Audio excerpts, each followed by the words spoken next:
তাই তিনি বলছেন, যেসব মানুষ বারবার গুনাহ করে, বারবার ফিরে যায়, এই চিন্তা করে যে ক্ষমা চাইবে আর সব ঠিক হয়ে যাবে, এমনটা গ্রহণযোগ্য নয়।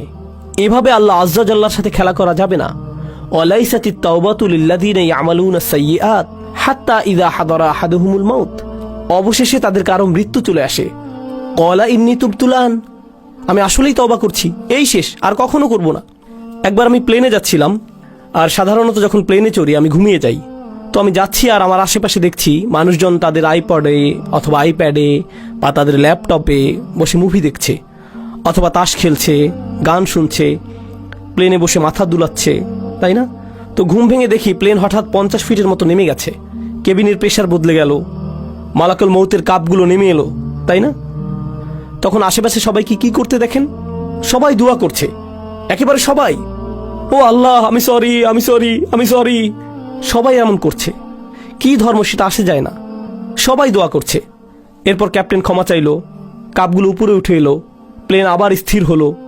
এরপর কি হয় বলুন তো? প্লে বাটন আবার চাপ দেয়। আর অসাধারণ সিন দেখছিলাম তো আমি, আবার তারা স্বাভাবিক হয়ে যায়। এটাই হলো আল্লাহ আজ্জা জাল্লার সাথে ক্রিয়া কৌতুক। মৃত্যু যখন চলে আসে তখন তারা ক্ষমা প্রার্থনা করতে থাকে, ইন্নী তুবতুল আন ওয়ালাল্লাযীনা ইয়ামুতুনা ওয়া হুম কুফার। কিংবা তারাও না যারা অবিশ্বাসী অবস্থায় মারা যায়, মানে যারা তাওবা নিয়ে খেলা করে আর যারা কুফফার অবিশ্বাসী অবস্থায় মারা যায়, আল্লাহর কাছে দুটোই সমান। তিনি তাদের একই আয়াতে ফেলেছেন, একইভাবে বিচার করছেন তাদের। আমি তাদের তওবা কবুল করব না যারা অবিশ্বাসী অবস্থায় মারা যায়, আর আমি তাদেরও ক্ষমা করব না যারা বারবার পাপ করতেই থাকে, মনে করে যে খেলা করছে। তারা বারবার করতেই থাকে, শুধুমাত্র তারা মনে করে যে তারা পার পেয়ে যাবে, কিন্তু এমনটা হবে না। উলাইকা আ'তাদনা লাহুম আযাবান আলীম, তারাই সেই সব মানুষ যাদের জন্য কষ্টকর শাস্তি প্রস্তুত করেছি। আল্লাহর সাথে আমাদের আচরণ হবে প্রথমত নিজের ভুল স্বীকার করা, দ্বিতীয় ধাপ আল্লাহর দিকে ফিরে যেয়ে তার কাছেই পাপ থেকে বের হবার দোয়া করা, আর তিনি সেটা করবেন। আপনি বলবেন না যে গুনাহটি আমার থেকে বেশি শক্তিশালী, কারণ আল্লাহ বলছেন, লা ইউকাল্লিফুল্লাহু নাফসান ইল্লা উসআহা। আল্লাহ কারো উপরই সাধ্যাতীত বোঝা চাপিয়ে দেন না। আপনি সামলাতে পারবেন বলেই আপনাকে মানুষ হিসেবে বানানো হয়েছে। আপনি আপনার পাপের চাইতে শক্তিশালী, আল্লাহ আজ্জা জাল্লা সেটা জানেন।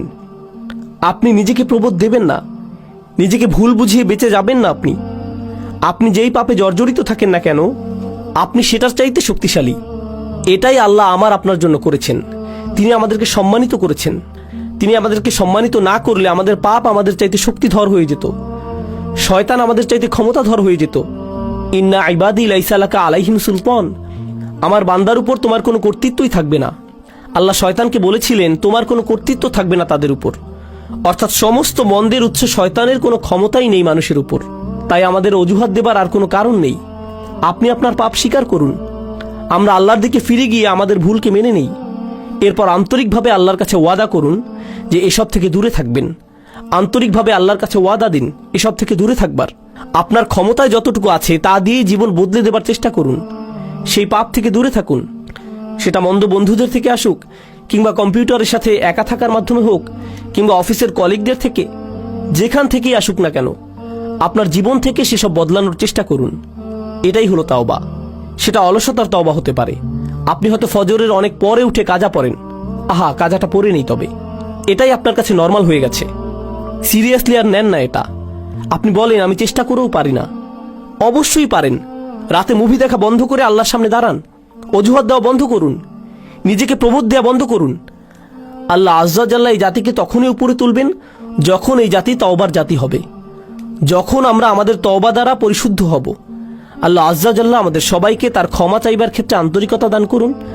আল্লাহ আজ্জা জাল্লা আমাদের তওবা গ্রহণ করুন, দিনে দিনে আরো ভালো মুসলিমে পরিণত করুন। আল্লাহ আজ্জা জাল্লা যেন আমাদের শক্তিশালী সুন্দর মুসলিম পরিবার গড়ে তোলার সামর্থ্য দেন, যারা এই দিনের সৌন্দর্য বিশ্বের সামনে তুলে ধরতে পারবে।